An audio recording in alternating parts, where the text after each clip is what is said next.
Down a little. Down. Oh, not so much. Okay.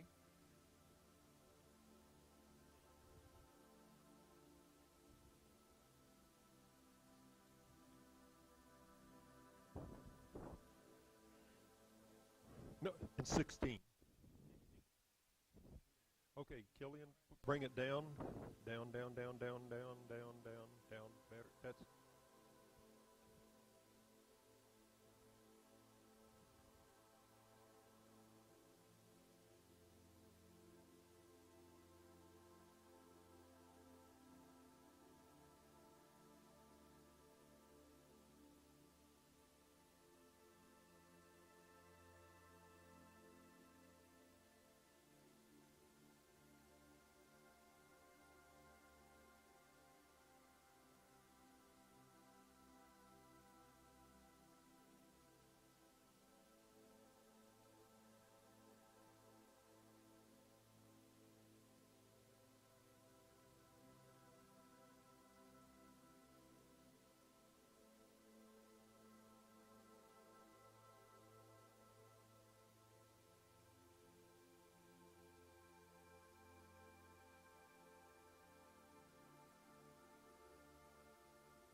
get about in the middle of the row.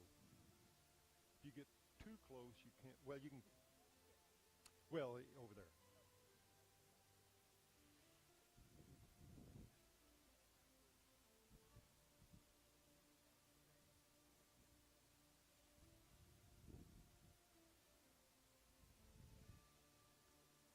Yes.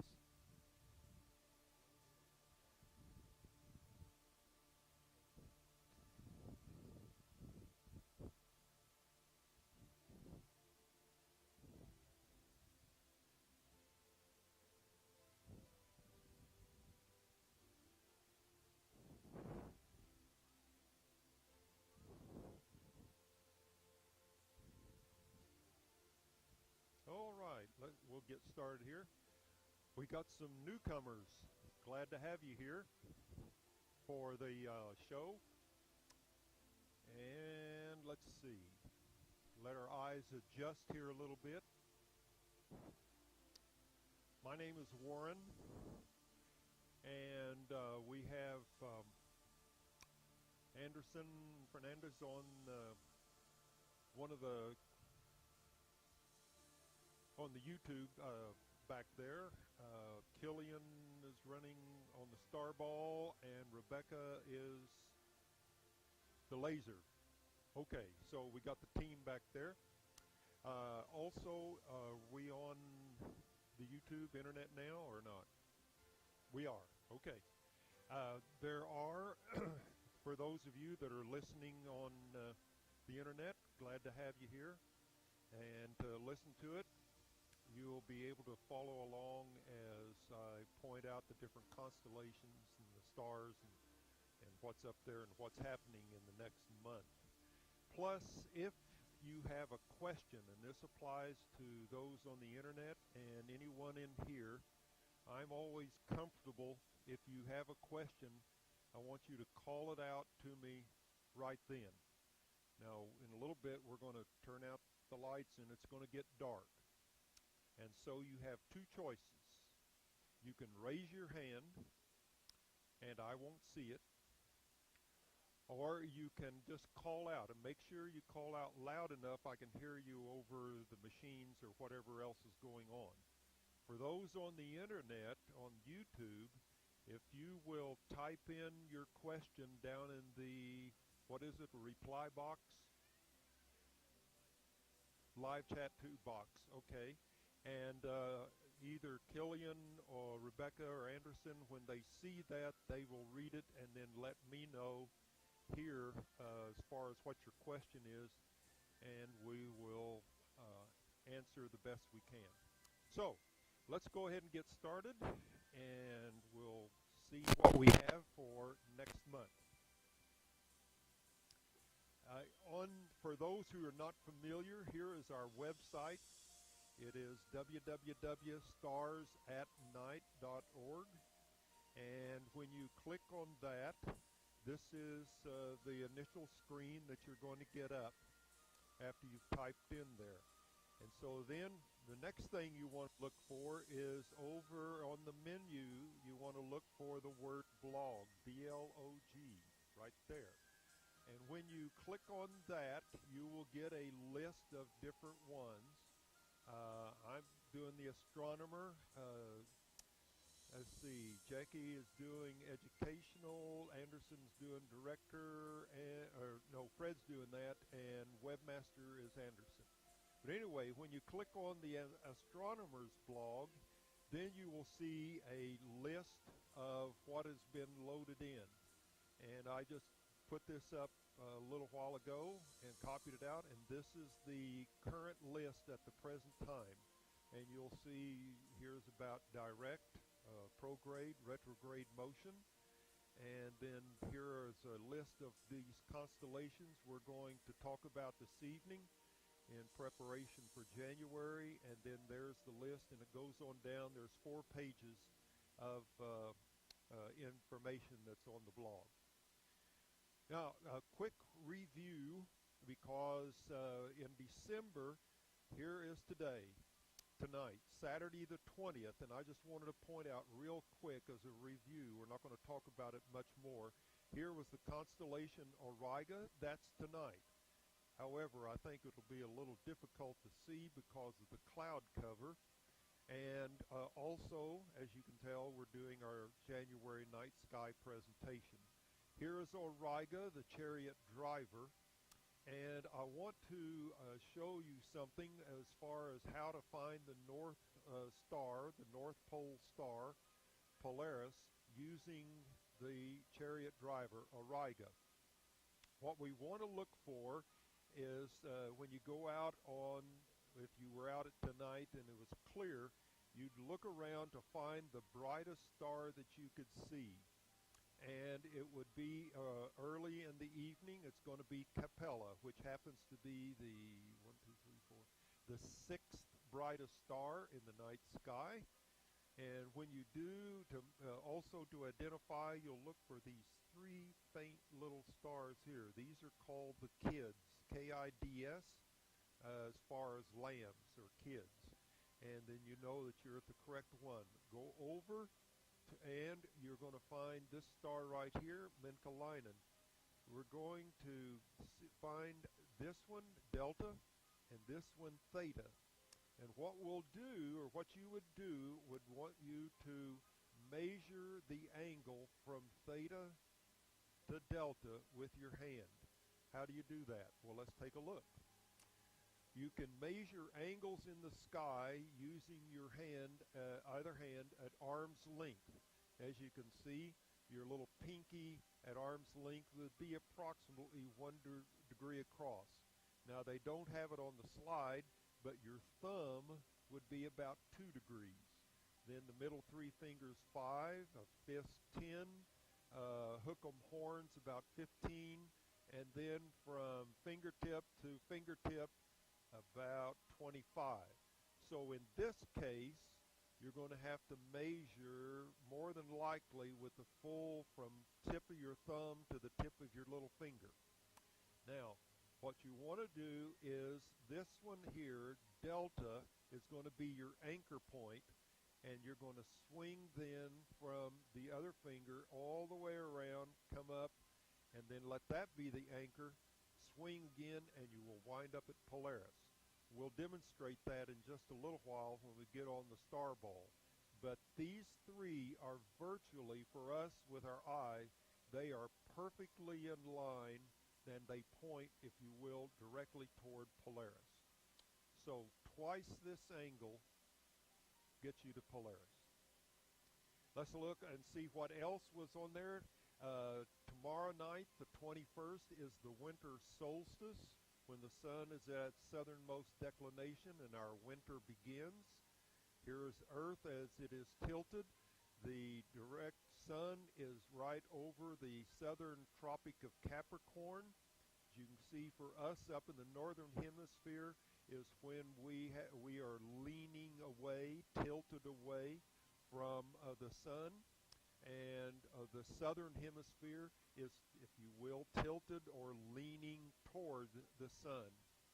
And see here, here's Antarctica, the South Pole. It's in full 24-hour sunlight.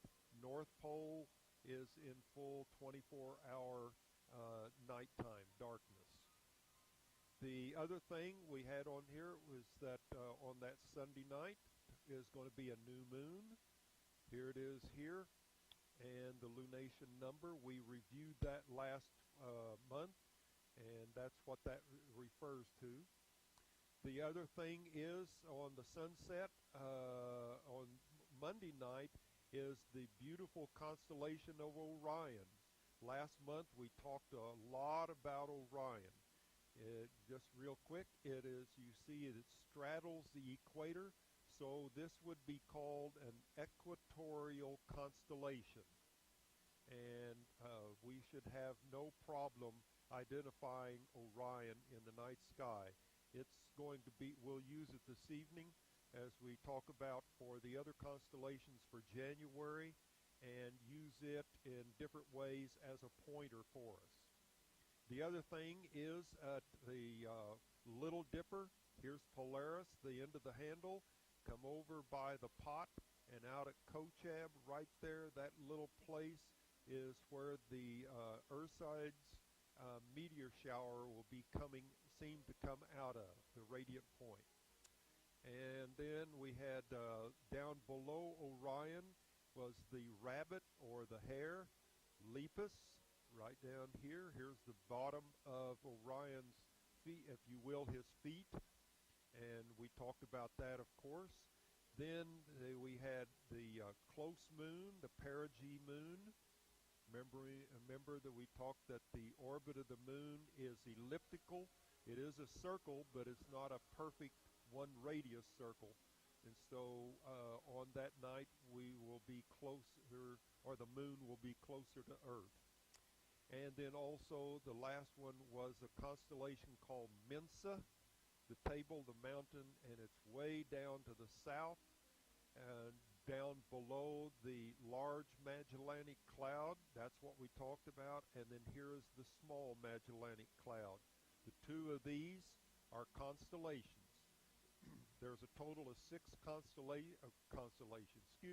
galaxies. These 6 galaxies are the ones we can see with our naked eye. From where we are up here in Texas, we cannot see these 2, but we can see 4 of them. All right, so, and then the last was the quarter moon, and then the constellation Columba. Here's the quarter moon, which will be on Sunday a week, the 28th. And then the last one is also that same evening is the constellation Columba, the dove, right here. Okay, now let's get on with our January calendar and what's coming up in the first week. Here we have right here. You notice on Friday we're going to have the opportunity to see the constellation of Canis Major. And each time when to look at it, the best time to see it is at midnight. But we have to remember that midnight starts, and when at 12 p.m., or 12 a.m., excuse me, when that is, that's on the evening of the previous night. So that's why we want to go out on Friday the 2nd, and if you'll notice, the chart says this is January the 3rd. So you always go out the evening prior to the date. And in this constellation of Canis Major, we're going to have 5 stars and 2 star clusters that we have here. Notice up here on its upper right to the east of it, we have here is a portion of Orion. Can you see where the belt is? Notice how the belt is, we can use the belt to point down to the west of it, and we will see southeast of it, excuse me, and we will then look for that bright star, and Sirius there is the brightest star in the night sky. Here is what page 2 that's on the website, and it has the information, different things there, and here's about those 5 stars. And so here's what we'll do. The first one right here, this is the star of Mersam right there, and then second is Sirius. The significant thing of Sirius is that it is the brightest, and one of the reasons it is the brightest is because of some characteristics of stars that help determine how bright it looks in the sky. So what would be one of the things that you could think of that has a factor on how bright a star is in the sky? Pardon? Size, all right. It is a large star. It is bigger than our sun. That information is on there. What's another thing? Color, all right. It is a hot star. It is a hot white, very hot. There's a third thing. Distance. This for us up here where we are in Texas, this will be the closest star you will see in the night sky. It actually comes out as the third closest star for us because down in the southern hemisphere, Alpha and Beta Centaurus are closer, but we can't see them unless we went down to south of San Antonio on down toward the valley, then we could. So this one is 9 light years away. If you went out tonight or on January the 3rd and you look up in the sky and you identify here, you identify Sirius, you would see the light that left that star approximately in 2000, what would it be? 2005, 9 years for that light to travel to get here. Okay? Our next one is down here is Hara, and we'll point that out. Here he is, the back of his body, then for the back 2 legs. The next one is Wiesen, or Wiesen, depending on how you like to pronounce your W, right there. And then number 5, Aludra. Now, what did we say? What did I say about Sirius, its distance? Okay, it's close, and it will be the closest star we will see in our sky up here in this part of Texas, right? Aludra is going to be the farthest one that you will see of the 100 brightest star magnitudes. It is a little over 3,000 light years away. So what makes the big dog interesting is that when you look at it, we have Sirius, the closest star, and we have Aludra, the farthest star. So we're able to look at there. So let's see. If we subtract 3,200 years from 2014, we're looking at about, give me my math, let me see, about 800 BC, thereabouts. No, 1800 BC. Now, we also have a Messier object right here, and here it is right there, M41, right in here. Identified at that. And we have one more on our sheet. Here it is here, Messier 41. It's these ones with a little star, if you want to call that, on it, because they are closer to us than the background stars there, Messier 41. And so that's what we have. The other thing is we have a Caldwell and one right there, Caldwell 84, 64, NGC 23. Here it is. And there we have, there's that little cluster right there, way deep sky. By the way, the red glow there on the picture, that would be a nebula. Nebula is Latin for cloud, and we will see later on other pictures. The cloud can be either gas, like it looks like this, because we can see through it, or it may be solid material, dark material, and so that's what nebula means. Well, there's one more thing about Canis Major. It's got a lot for us. In here, it's hard for you to read, but in this star, in this constellation, is VY Canis Majoris. Right there, that little red dot. Currently, this is the largest star in our galaxy that we are aware of. And here is a relative picture of it. Here it is here. Its volume, it would hold a little over 13 billion of our suns could fit in there. To give you an idea, our sun is on that slide. Can you see it?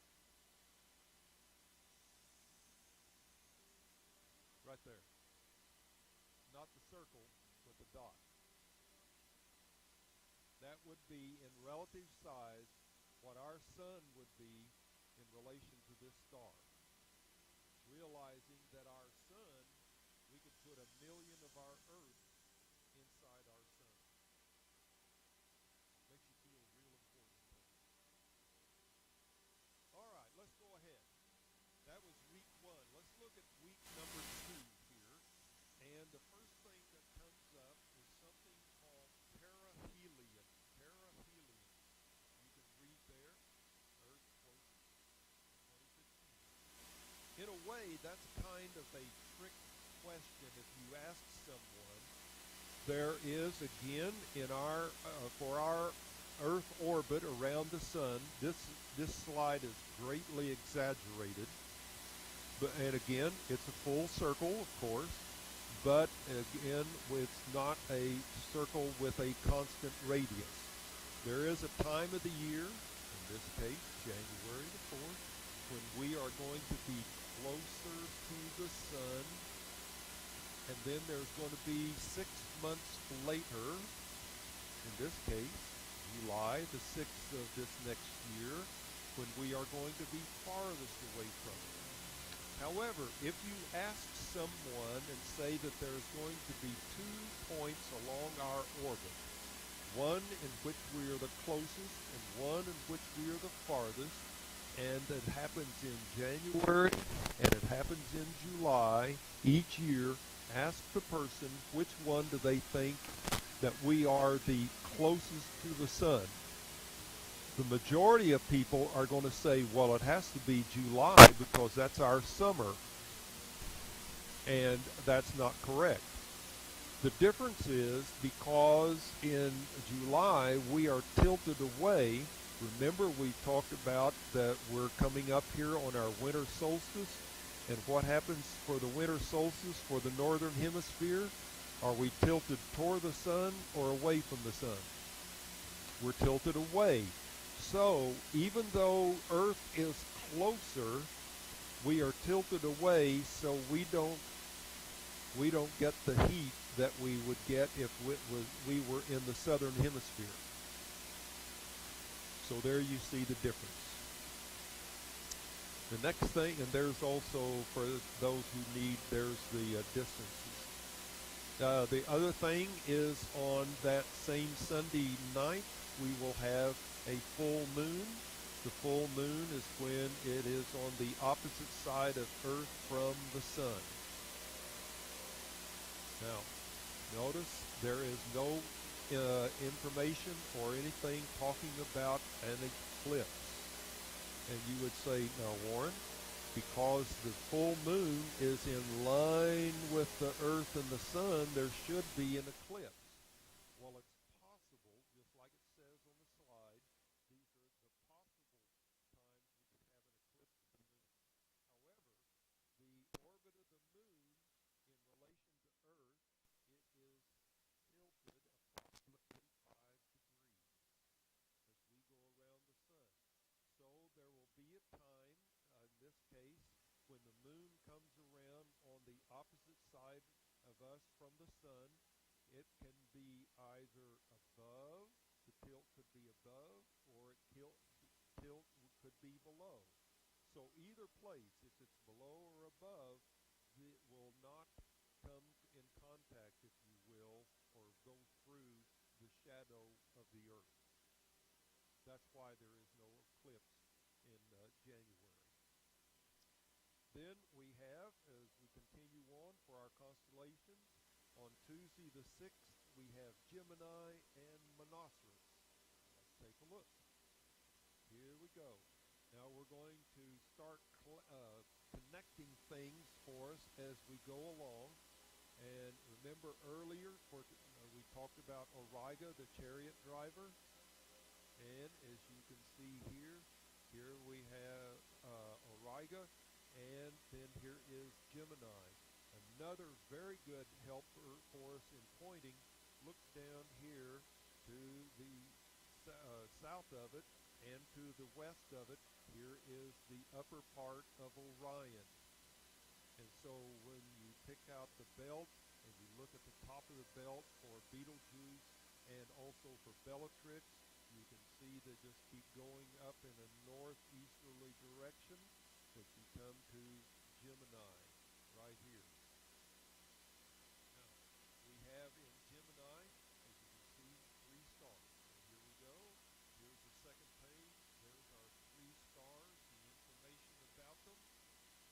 And the first one, Alhina, right down here. That's the foot of Pollux, one of the twins. That's his foot right here. And then number 2 is the head of Castor, the other twin. And then the head of Pollux, the twin here. The other thing we're going to have in there is an open cluster of Messier and NGC clusters. Here it is, Messier 35, NGC 2168. Let me point out the M is a letter designating for a French astronomer back in the 1700s, Charles Messier. What he was looking for in the night sky was to find a comet. Now, what is a characteristic of a comet when you look for it in the sky? What does a comet look like that's different than a star? It's got a what? It's got a tail. Okay? That would be one thing we would want to look for. Now, we also have to remember Messier is doing this in the 1700s, which means he is only doing this with technology that's barely 100 years old. Because Galileo, if you want to say discovered or put together the glass lenses and created the telescope in the 1600s. So he's doing the best he can. Now, what he's going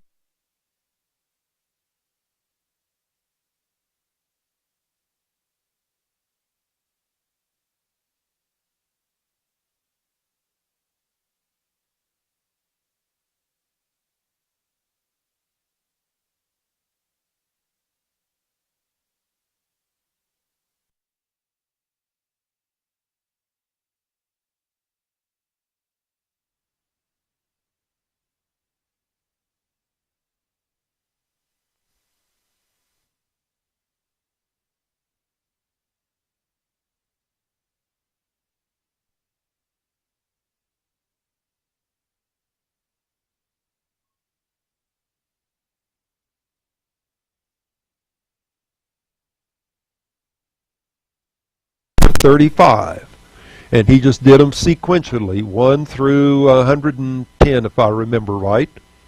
And 35 does not mean 35th largest, 35 biggest, 35 this. It's just the 35th one.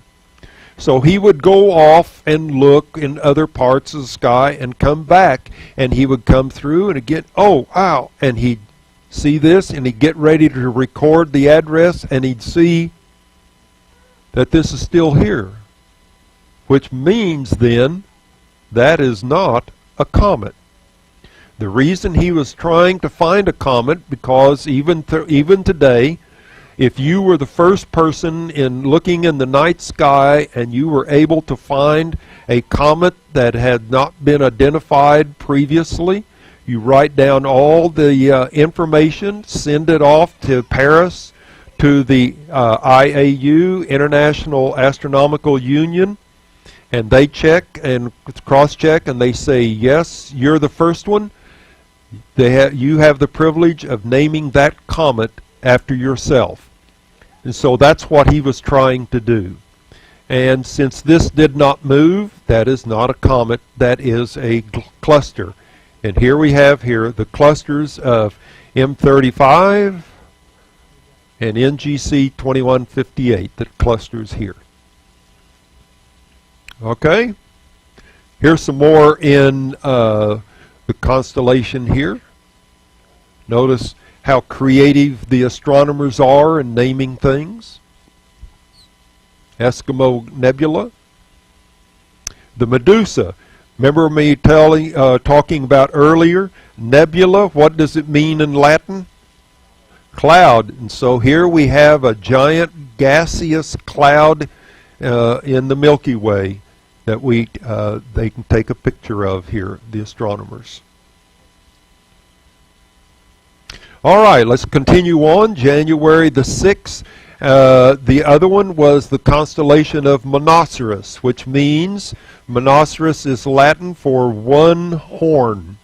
So the unicorn that we have here. Not a whole lot as far as you can see with stars that we have, but we do have, here we have a cluster. Again, here it is. It's a Caldwell. This one right here, it's an open cluster. There's its address. And let's take a look. There it is, Caldwell 50. Notice there's your nebula.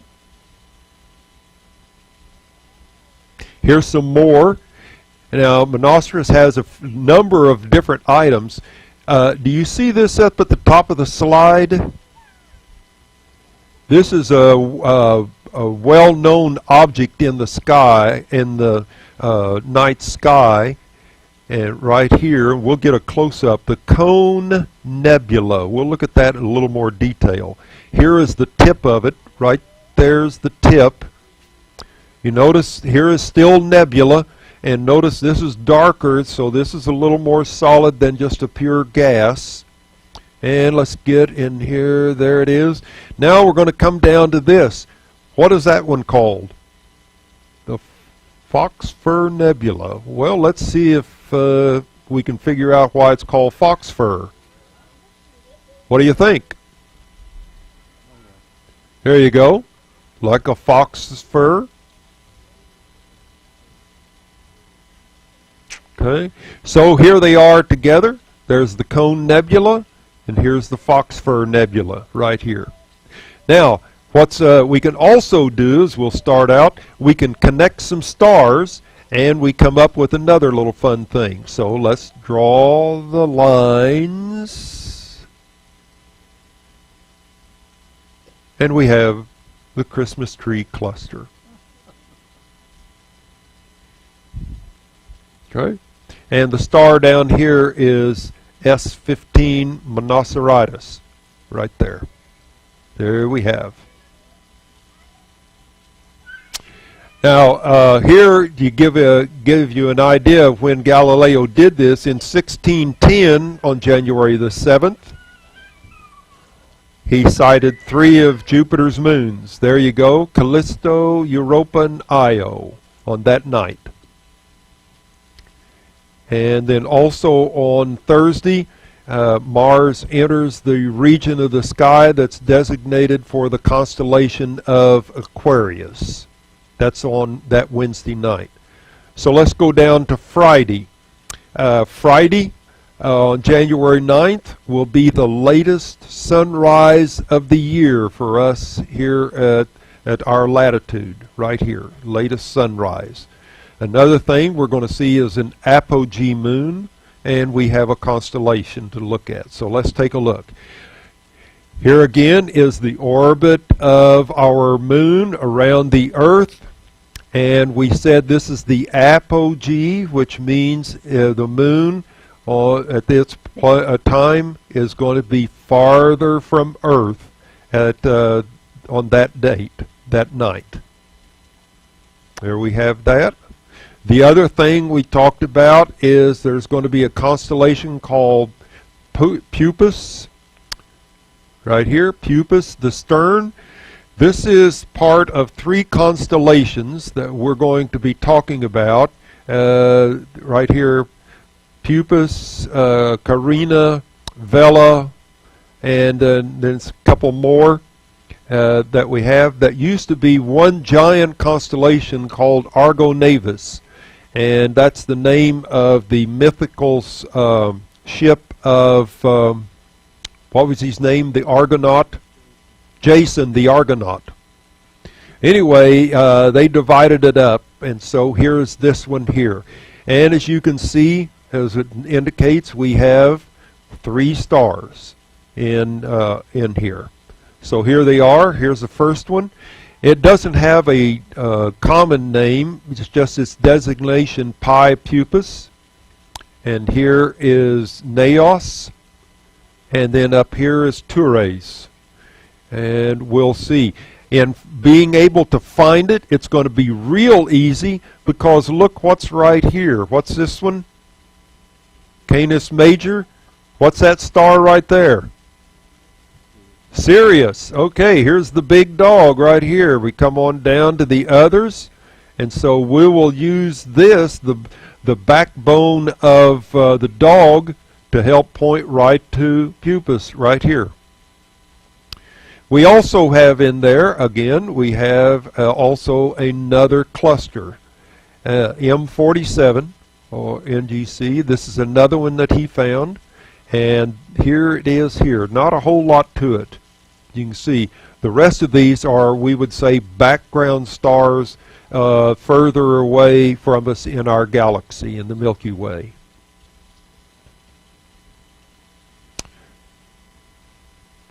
Now that's an interesting name, isn't it? The Rotten Egg, or the Calabash Nebula. I have a question. Why did the astronomers call this the Rotten Egg Nebula? It looks like a rotten egg. Well, okay, that's one thing. Anybody else? It stinks. Well, how do you know it stinks? Have we ever sent anything into space that can smell? No, the color by what it's made of. Oh, the color by what it's made of. So how do we do that? What scientific instrument would we use to help us to decipher, if you will, the color and telling us what that is? Spectrometer. There you go, the spectrometer. And so that's what they did. When the astronomers looked at the gas coming out of that star, that nebula here, when they ran it with the spectrometer, it came up with hydrogen sulfide, the rotten egg gas. All right. There's another view of it. Almost looks, if you will, like a big vase, or those in the Northeast, a vase. And we have here, there's the star and the gas that's coming off of it. Okay. Well, let's go. We have, let's see, we have down, and we're going in the next week. Here's, whoops, back up. Notice that Galileo in the same year, and a few days later, he sighted Ganymede, finally the other of the moon of Jupiter. We're going to have a third quarter moon and some other things here. So here's our third quarter moon. Remember, we had a full, and we come around, we're now our third quarter. And let me back up here. I want to point out, here is on Wednesday evening, the 14th. It says at 2 o'clock. We can't see it. That's in daytime. But that evening, if you will go out and look to the west as the sun sets, the Mercury is trailing the sun.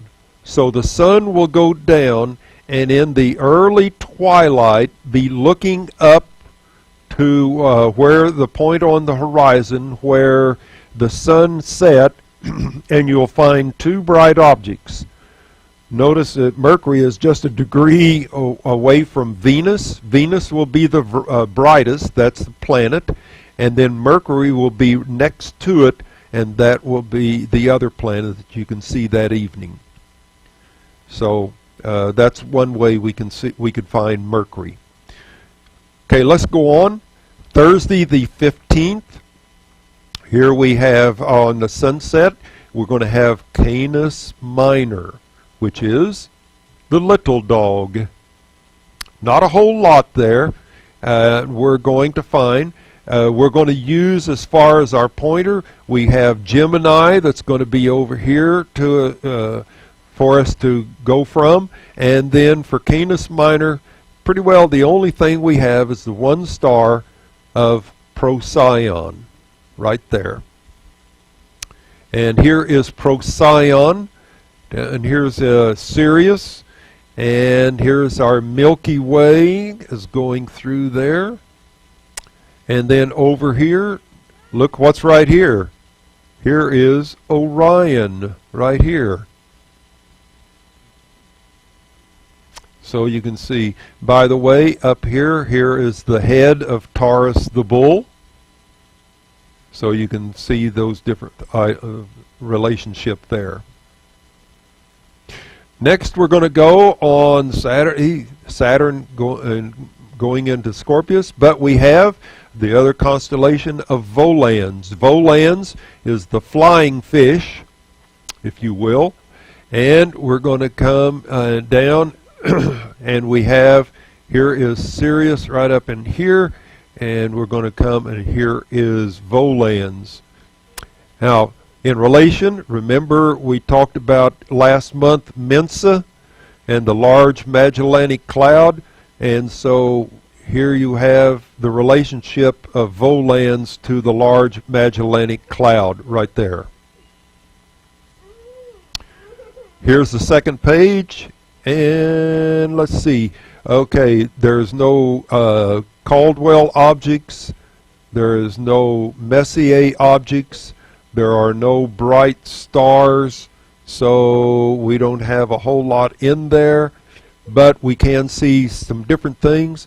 Here is the Meat Hook Galaxy, and you can see that.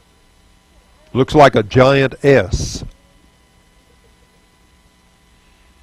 There's a little bit more of the core of it. Now let's go to week number 4 as we're going on, and we're going to see the sun is going into Capricornus. We're going to get a new moon, and we have another constellation that day, that evening on Tuesday. So we have gone, we started with the first quarter, we went to then the full moon, third quarter, and now we're at new moon, and it starts on the new moon, starts a new lunation number, so it starts with 1139. And we also have this constellation of the lynx. The lynx right here is named after the cat, a lynx. Very basic. Notice virtually no stars at all that we have in there. We can use again Gemini and Auriga to help us to find it as we look for it a little bit later here. We also have over here Ursa Major, the Big Bear, and if you know, you see these two stars right here? This is one of 3 sets of the foot pads of the bear. And so when we get the star ball on, we will look for, there's 1, 2, and 3 feet of the bear, 3 of its 4. We'll look for the third, and then lynx is going to be right along here. It'll be in between the foot pad and Gemini, and that'll help us to find it. Here it is here. No Caldwell, no Messier, and so no stars, very basic, but there's a few things. The Intergalactic Wanderer, they call it, NGC. And we go on, in the 21st, we have our perigee. Remember we had earlier in the month the apogee, and now we have the perigee. And the way I remember between the two is I always think when I hear the perigee, I think that the moon is perilously closer to Earth. And when I think that, then I know that's the perigee, and then the apo is the farther one for my memory. Let's go on. Here we have now, that's about it. Week 5. We have we go on to our first quarter moon, and then we have our constellation of Cancer the Crab. Here it is here. Again, there's Gemini. Here's Canis Minor. There's Procyon. Leo the Lion is going to be right over here. So we have a lot of helpers, pointers for us. The lynx, the cat, is right up here on this. And so we have, the only thing we're going to have, and it's an interesting little object right there, this cluster. It's a very faint cluster.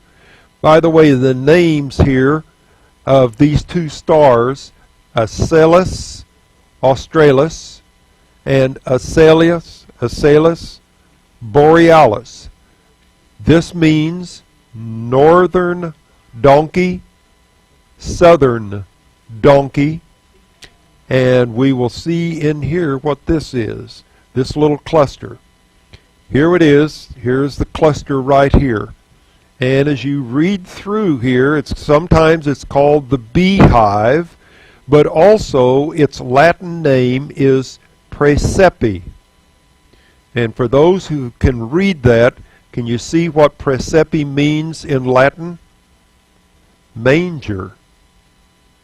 And this is named the manger for Christ's manger in the sky. It's very interesting. And there's where, this is it right here, that yellow circle, if you will.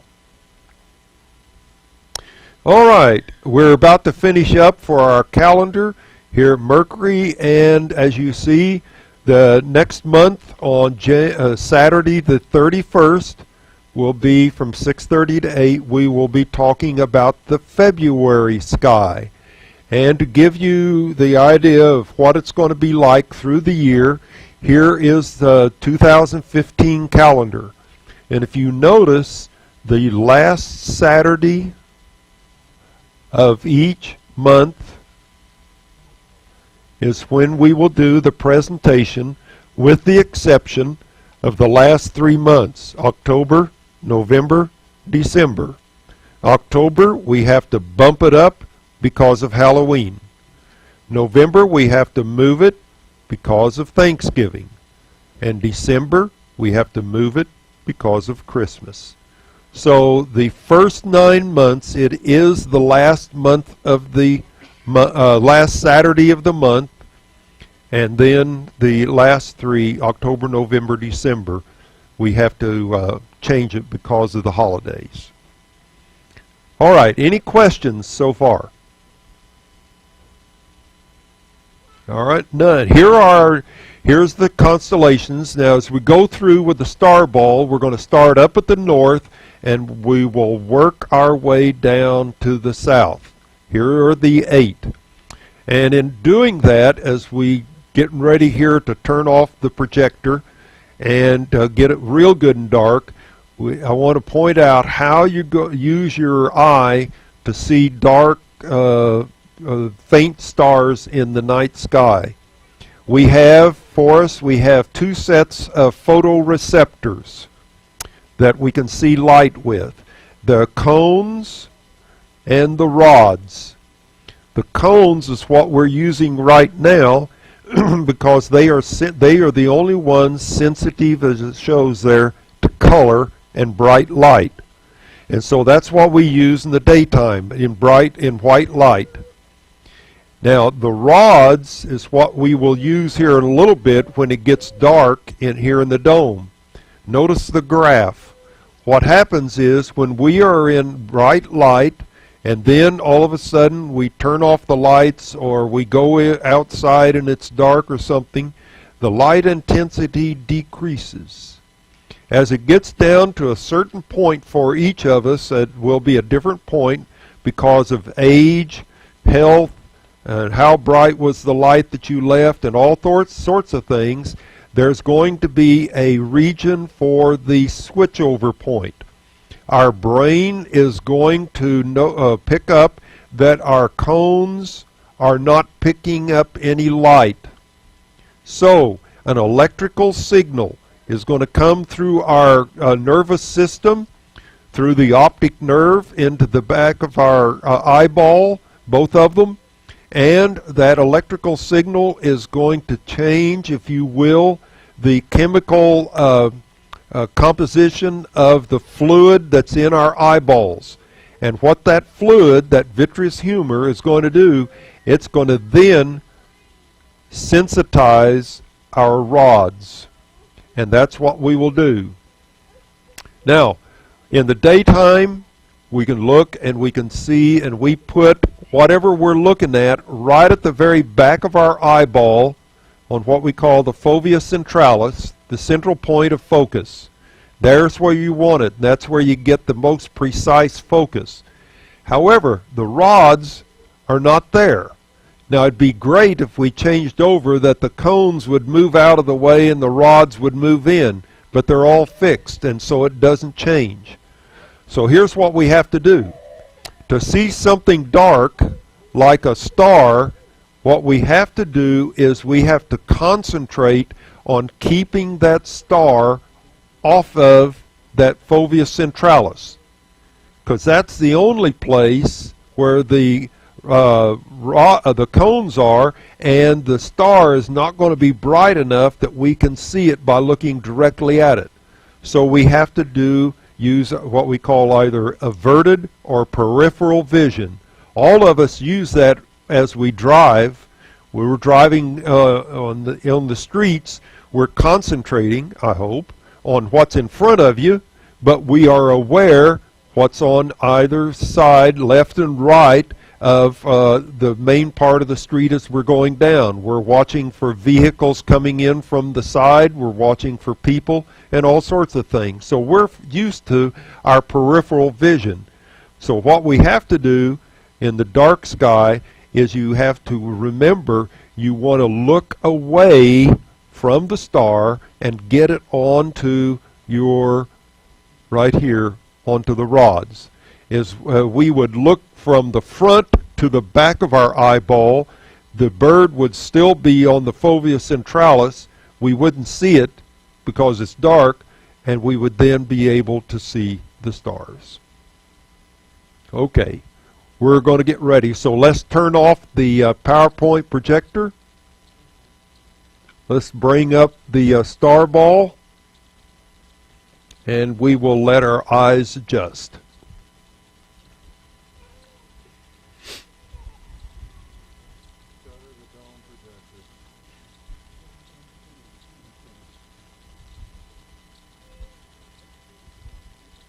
Here we go.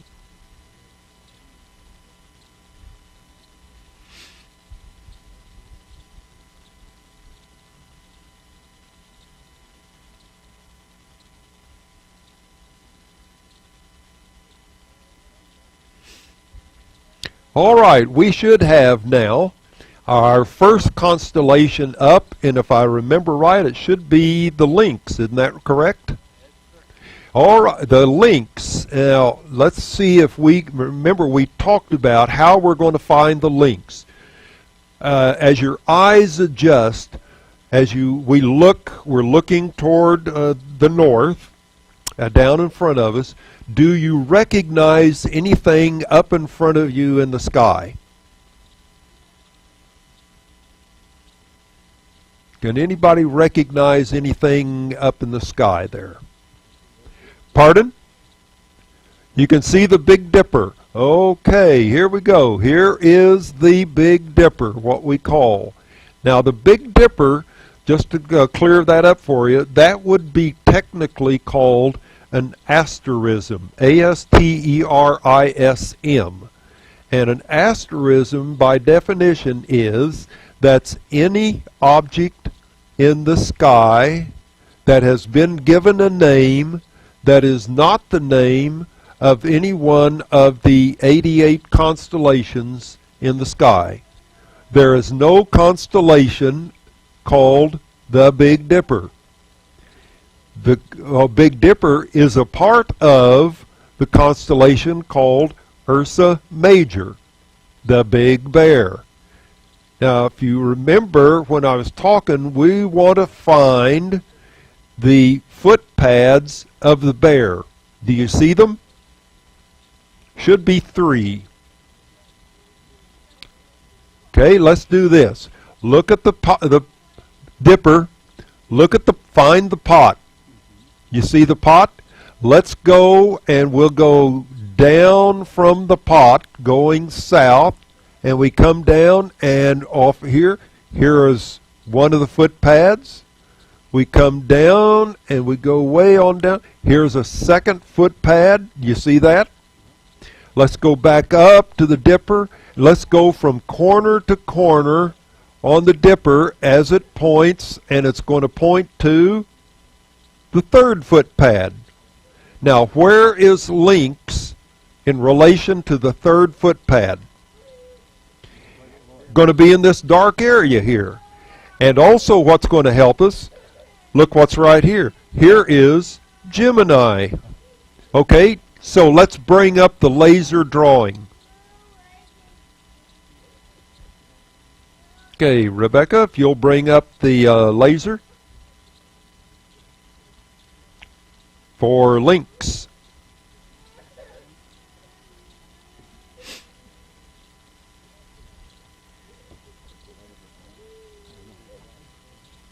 There, here we go. Good. Okay, in relation, here is Lynx. There's our footpad. Here's the top of Gemini. And here's our relationship. Can you see where we would be able to find it? So this is Lynx, the furthest north. All right, our next one. Now, what would you think would be our next one? Yeah, Gemini. Gemini. We're working south, right? Correct. Now, before we go there, and let's leave it like it is right at the moment, right over here, here is what's up tonight. Here is Auriga, the chariot driver. Now, remember me asking you to look for the brightest star in the night sky for us on that night, and it would be here. It should be a little brighter. Will be outside. Here is Capella. You see the three stars, the little kids?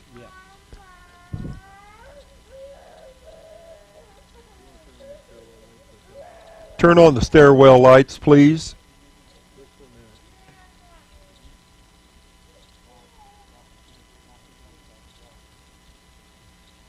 Do you have enough light there? Okay.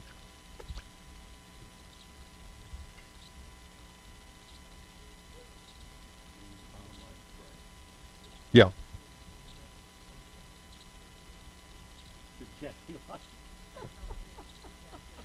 That's right.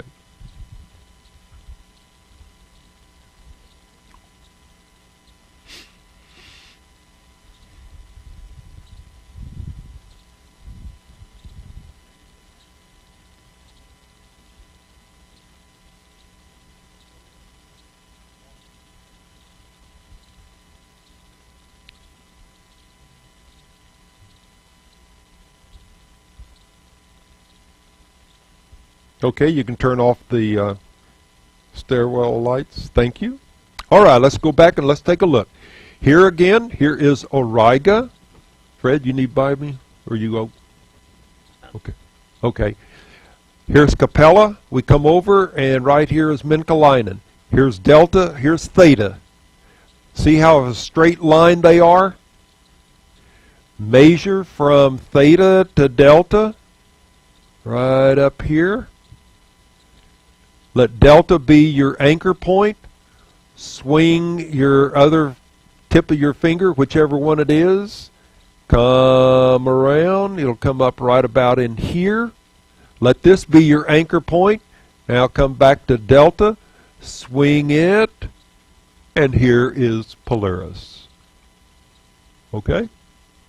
What we said is the angle from Polaris to delta Aurigae is twice the angle from delta to theta Aurigae.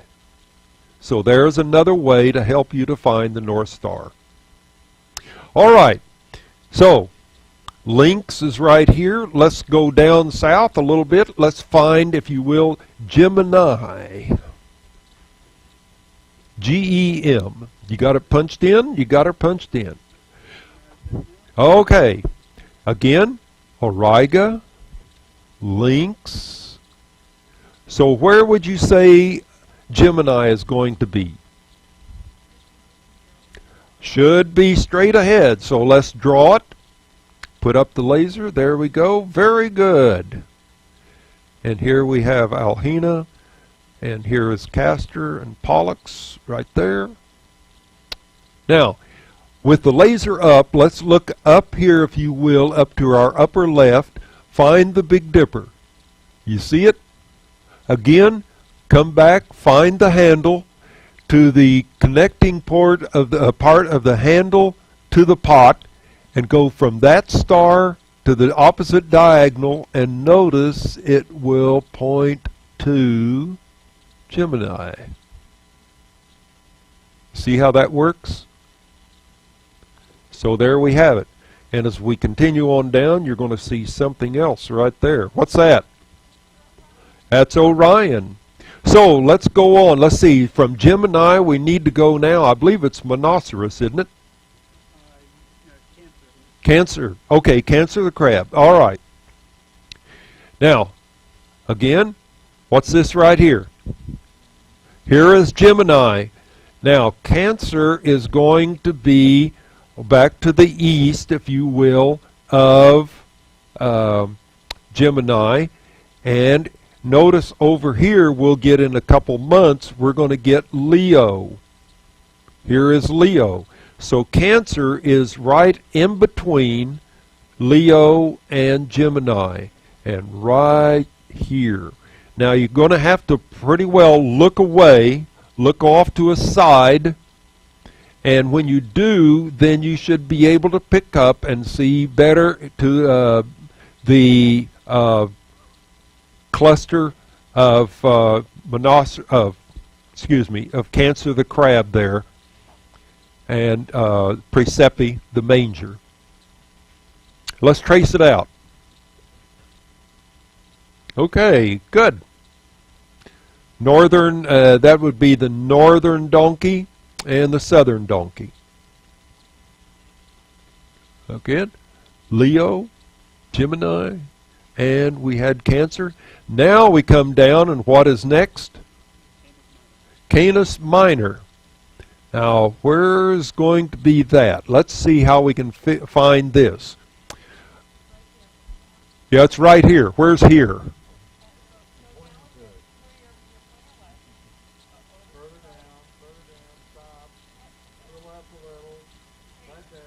Here we go. Okay. Very good. And here is Procyon and the two stars right there. And up above here is Gemini. We come on over, and helping us in the sky is Orion. And we're going to come down to another one in just a little bit as we get on down closer. But there is Procyon. So draw it out. That ought to be pretty easy. There you are. That didn't take long, did it? Okay, what's the next one? Is Monoceros there. And it is, now let's see if we can figure out where it might be. Gemini, Little Dog, Orion, and if I remember right, it should be in between Orion and Little Dog, right? So, should be right in here, so let's draw out the unicorn. There you go. Okay? Now, next one is going to be the big dog. Now, let's go back up and come up. Here is Gemini, Little Dog, and then we had right in here was the unicorn. Now we're going to come down, and let's see how we would use Orion right here, the ultimate, if you will, pointer. Look at the belt. See the belt there? At an angle, what is it pointing to? The brightest star in the night sky, Sirius. Very good. Let's trace out the dog. Now, here he comes. Good, very good. Now, we said that Sirius is the brightest star in the night sky. How far away is it? 9 light years. We come on back down in here, the different one. Here is Aludra down here, the tip of the tail, and what about it? It's the farthest of all the 100 brightest stars. It's about 3,200 light years away. Now you can turn off the laser and let's take a look. There's your constellation. There it is. Okay. Now, one of the things we can do, we can use the backbone of the dog. Put the laser back up. And we can go up, if you will, and what's up in here? What's the dog, if you want to say he's pointing at? He's pointing at the unicorn, the monoceros. But if we go back down the other way, what are we going to find? The pupus. Now, okay, turn off that light. Yeah, very good. Okay, here is the big dog, backbone, and where are we? What are we going to look for? Where are we going? Right in here for pupus, the stern or keel. Well, yeah, that too. Yeah, the stern, the back end of the dog. Okay, let's trace it out. Here we come. Good. Now, using the dog helps us to find two of the fainter constellations, Monoceros and then also Pupus, right here. Okay, question on that. Again, we still have Orion to help us as we keep navigating down through there. Yes, ma'am. Yes, we can. Okay, there's the last one we cannot see when we get to that one. Okay, after Volans, after Pupus is what's our next one? Volans. Then we're going to get, and you notice how much further south we went. We're not going to be able to see that. So let's see, we got Pupus back up here. Here is our dog, Pupus, and we come down. Also, we want to come off of Orion through Lepus the rabbit, Columba the dove, and we should come down. And by the way, do you see what looks like a smudge on the dome? What is that? The Large Magellanic Cloud. Very good. So the small should be right about here, isn't it? Isn't that it? Right down here? Okay. And where is Volans in relation to the large? Right in here. So let's draw it out. Here we go. Well, that's the flying, the flying fish. And or a bat. You can call it whatever you want. But our southern horizon would be somewhere right up in here. To give you a perspective, look over here to the left. Anybody recognize this part of the sky? Pardon? The Southern Cross. And we have the Southern Cross. We can see on where we are up here in Texas, we can see the top two of these stars, the cross right here, Alpha and Beta, right there, those two. Our horizon line would go right along here, and it's going to go just above Alpha and Beta Centauri, right down here. This is the closest star to us after the sun, the next, and then we have, we come on to Capella, like we talked about in Arc. Okay? I think, let's see, 1, 2, 3, that should be it, isn't it? Okay. Any questions? We're going to go back up to the north, but anybody have any questions prior to we start going? None? Let's go. Okay, Volans. Let's look at the laser. Review. Okay. Magellanic Clouds. Okay, let's go. What's the next constellation we're going to look at? Poop deck, Pupus. Okay, where is it? Right there. Okay, good. What's next? Canis Major, big dog. Comes out as a very good pointer for us. There he is. What's next? Monoceros. And here he comes, Monoceros, right there, pointing for us. Good. What's next? The little dog. Right there. Now, hold on. Go ahead and turn that off. Stay right here. When I learned my stars at nav school, we went from Capella, Castor, Pollux, Procyon, Sirius. We called this the Arc of Capella. Now, if you continue with this, you will come up with the 5 major stars for the winter hexagon. Let's see, 5 would be, no, pentagon. Anyway, Capella, Castor, Pollux, Procyon, Sirius, Rigel, Aldebaran. Can you see?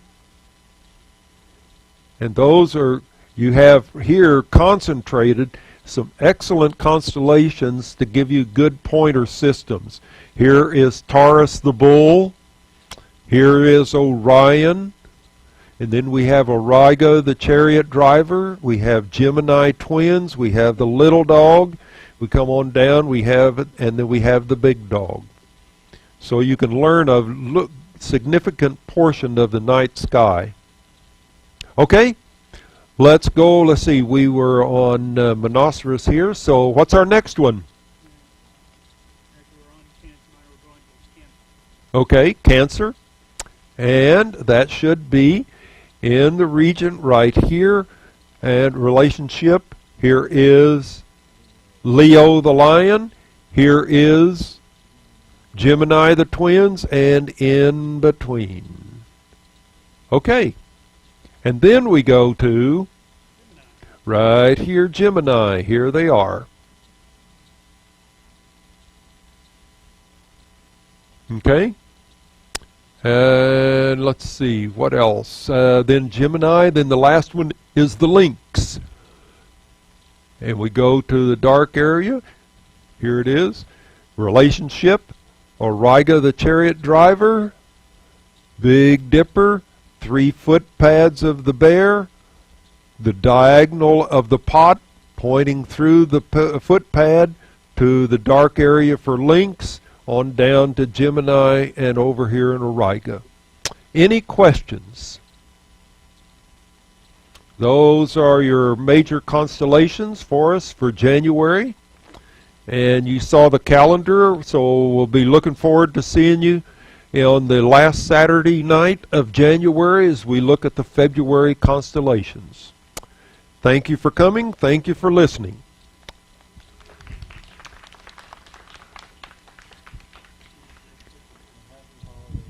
And a Merry Christmas and a Happy New Year.